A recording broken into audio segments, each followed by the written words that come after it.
কিসের উপর ভিত্তি করে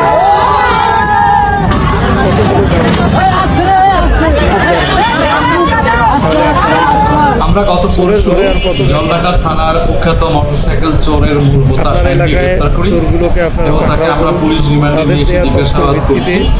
তো জিজ্ঞাসাবাদের এক পর্যায়ে তার দেওয়া তথ্য এবং শনাক্ত মতে আজকে দুপুরবেলা পরিচালনা করি এবং জলঢাকার ট্যাঙ্গনবাড়ি বাজারে আব্বাস নামে একজনের মোটরসাইকেলের গ্যারেজ আছে এবং গ্যারেজের পেছনে তার একটি গোডাউন আছে, সেখানে আমরা প্রশাসন ছাড়া কখনোই একা একা চোরাই সন্দেহ সেখান থেকে আমরা 32 করতে যাবেন করেছি।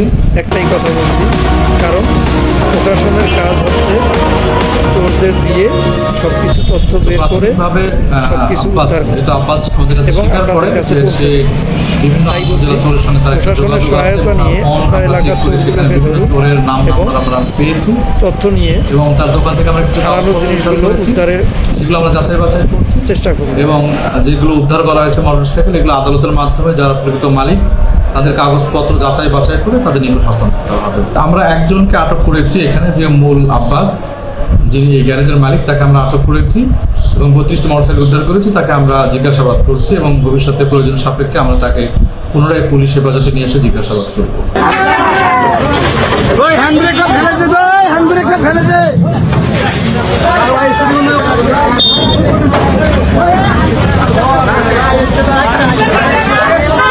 যদি আপনারা ইমানদার শ্রম না দেখে থাকেন তাহলে দেখুন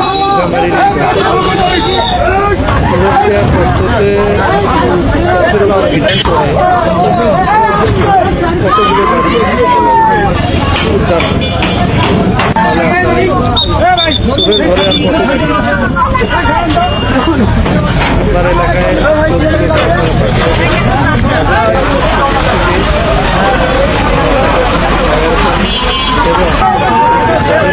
গাড়ি হারিয়েছে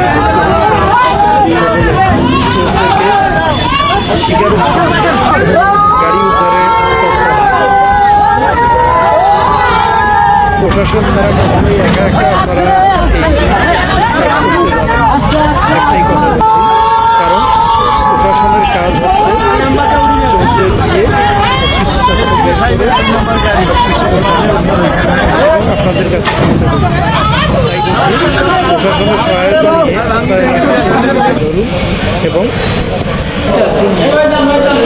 হারানো চেষ্টা করুন।